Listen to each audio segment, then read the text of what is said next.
Indian രാഷ്ട്രീയത്തിലെ ഏറ്റവും പ്രധാനപ്പെട്ട ചർച്ചയാകാൻ പോകുന്നൊരു വിഷയം പ്രധാനമന്ത്രി നരേന്ദ്രമോദിയുടെ റിട്ടയർമെൻറ്റ് ഉണ്ടാകുമോ, അദ്ദേഹത്തിൻ്റെ പ്രായം സംബന്ധിച്ചായിരിക്കും. അതിന് ഇങ്ങനെ ഇടക്കിടക്ക് ഓരോരോ കാര്യങ്ങൾ വന്നുകൊണ്ടിരിക്കും. ഇവർ രണ്ടുപേരും തമ്മിലുള്ള പ്രായ വ്യത്യാസം 6 ദിവസത്തിൻ്റെതാണ്. രണ്ടുപേരും ഒരേ വർഷം ഒരേ മാസം 6 ദിവസത്തിൻ്റെ വ്യത്യാസത്തിലാണ് ജനിച്ചത്. ആദ്യകാലത്ത് വലിയ സുഹൃത്തുക്കളായിരുന്നു, പക്ഷേ ഇപ്പോൾ അവർ തമ്മിൽ അങ്ങനെ സൗഹൃദത്തിലല്ല എന്ന് പറയുന്നു. പക്ഷേ ഈ സമീപകാലത്ത് RSSൻ്റെ ആസ്ഥാനത്ത് പോയിട്ട് മോഹൻ ഭഗവത്തും നരേന്ദ്രമോദി മോഹൻ ഭഗവത്തിനെ കണ്ടിരുന്നു.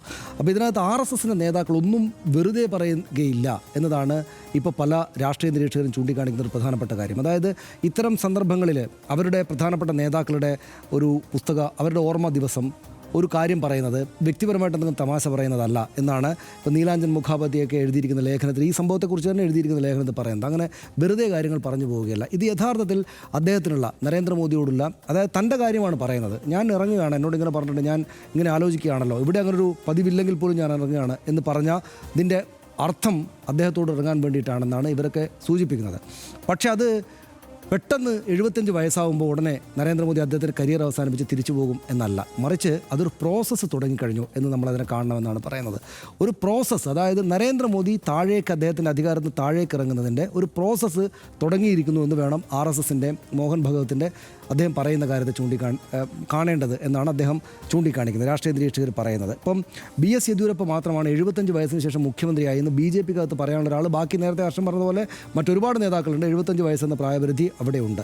ഇത് പക്ഷേ ഒരു അത്ഭുതകരമായ കാര്യം എന്ന് വെച്ചാൽ നരേന്ദ്രമോദി തെരഞ്ഞെടുപ്പിൽ പരാജയപ്പെടുത്തിയിട്ട് അദ്ദേഹത്തെ ആ സ്ഥാനത്ത് നിന്ന് മാറ്റാം എന്ന് അദ്ദേഹത്തിൻ്റെ ആരാധകർ ആരും വിചാരിക്കുന്നില്ല. നരേന്ദ്രമോദി നല്ല ഊർജ്ജസ്വലനായിട്ടാണ് നിൽക്കുന്നത്. അദ്ദേഹം രാജ്യങ്ങളിൽ പലയിടത്തും സഞ്ചരിക്കുന്നുണ്ട്. അദ്ദേഹം രാഷ്ട്രീയം നന്നായിട്ട് മുന്നോട്ട് കൊണ്ടുപോവുകയാണെന്ന് അദ്ദേഹത്തിൻ്റെ ആരാധകരും അണികളും വിചാരിക്കുന്നത്. വളരെ ഊർജ്ജസ്വലനായിട്ടുള്ള യങ്ങായിട്ടുള്ള ആളാണ്. പക്ഷേ അദ്ദേഹം ആ സമയത്ത് തിരിച്ചു പോകുമോ എന്ന ചർച്ചയാണ് സ്വാഭാവികമായിട്ടും ഉയർന്നു വരുന്നത്.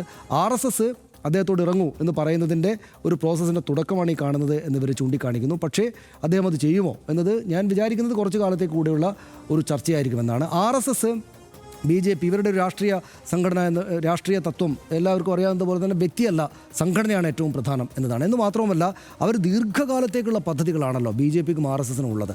ആ ദീർഘകാലത്തേക്കുള്ള പദ്ധതിയിൽ ഒരു വ്യക്തി അവർക്ക് പ്രധാനമല്ല. അവിടെ അടുത്ത ആളെ കൊണ്ടുവന്ന്, അടുത്ത തലമുറയെ കൊണ്ടുവന്ന് വിന്യസിച്ചിട്ട് അവരുടെ പദ്ധതികൾ നടപ്പാക്കാനുള്ള ആലോചനകളാണ് RSS ദീർഘകാലത്തേക്ക് നടത്തുക.